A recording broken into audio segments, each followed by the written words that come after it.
All right, Chris Haynes still with us. Chris, how much trouble is Kyrie's team in?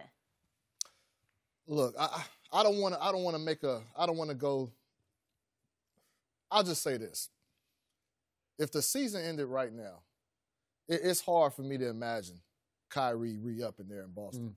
The way he's been talking, what he's been saying, his tone, it's a reflection of a guy who doesn't. It just sounds like a guy who doesn't want to be there, a guy who's not having fun, and we also see what it's doing on the basketball court. They're just not engaged as a team. Nope. Look, I will say this.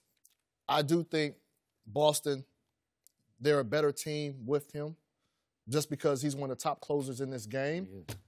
But with that being said, man, we talk about the Lakers having issues. I really do think there's more issues going on over there in Boston.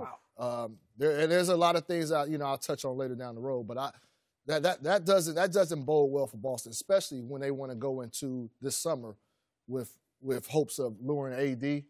You need Kyrie there to lure those big guys like that. And so this is a real crucial period for them right now. I don't see them putting, for me, whatever metric you want to use, I believe they're the fourth best team in the East. Yeah. They're not better than Milwaukee. They're not better than Toronto. I believe Philly are better than them, so they're the fourth best team, record aside. See, the thing is, remember Kyrie said, he wanted to be, he was ready to be a branch out and to go his own way. Skip, and I told you, my girlfriend said, boy, sometimes you can make your destiny on the very road you took to avoid it. I thought your grandfather said that. I said my grandfather. Oh, I thought you said grandmother. No. And the thing is, I can't keep it A straight. lot of wisdom from this family. Grandmother, grandfather. A lot of wisdom. Maybe they both said it. I don't know. But to make a long story short, Skip, the best player, everybody assumes the best player is automatically the leader. See, Kyrie went to Boston. He's the best player. I'm the leader. Y'all follow me. That is correct. No. Yep. Bro, we see the way you act. We see the way you talk. We not following you nowhere. And as a matter of fact, did you see what we did when you missed the last 25 games of the regular season in the playoffs? We did quite well without you. As a matter of fact, we went to Game 7, the Eastern Conference Finals, and we had it on our court. Kyrie is spectacular. Got the best handles in NBA history. He can finish with either hand. He got a mid-range game. He can shoot the three. And if you put him on the line, he's an 88 to 90% free throw shooter. He has no weakness offensively. And he's become better at distributing the basketball. His first 7 years, he had 30 games of 10 assists or more. This year alone, he has 13. So he's in his mind, he's like, I got to do a better job of distributing the basketball. But Skip, he's a horrible leader. He's a horrible leader. The very thing that he and you criticize who for, he's picked it up. That's a good point. Remember, Skip Bayless, I told you, my grandfather did tell me this.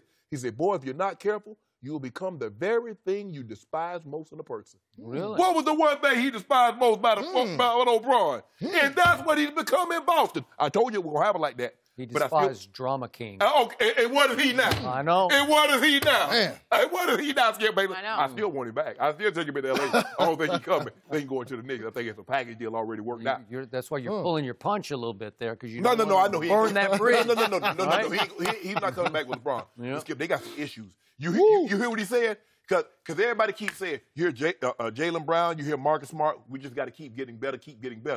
Kyrie said, man, I'm tired of hearing that we going to keep getting better. That's what he said. I just want to play out the start so I can do, hold up. He said, so we can come together so I can do my thing. Singular. Don't mind me. Shannon will tell you, I love me some Kyrie. He is an all-time great closer.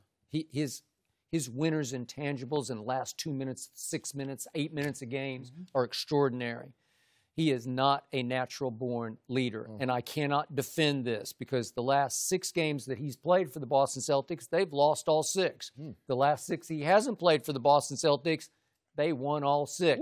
What would that tell you? That would tell you something's really wrong here, right? It would tell you this team is sort of quitting on that guy, or they just don't want to play with that guy.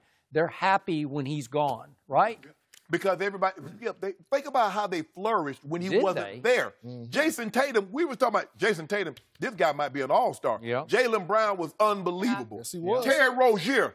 People thought Terry Rozier could be a starter on a lot of teams. Now Kyrie comes back. Now they got to take a step back. And remember, guys are trying to make a name for themselves. I know. Everybody keeps saying, I want to win, I want to win.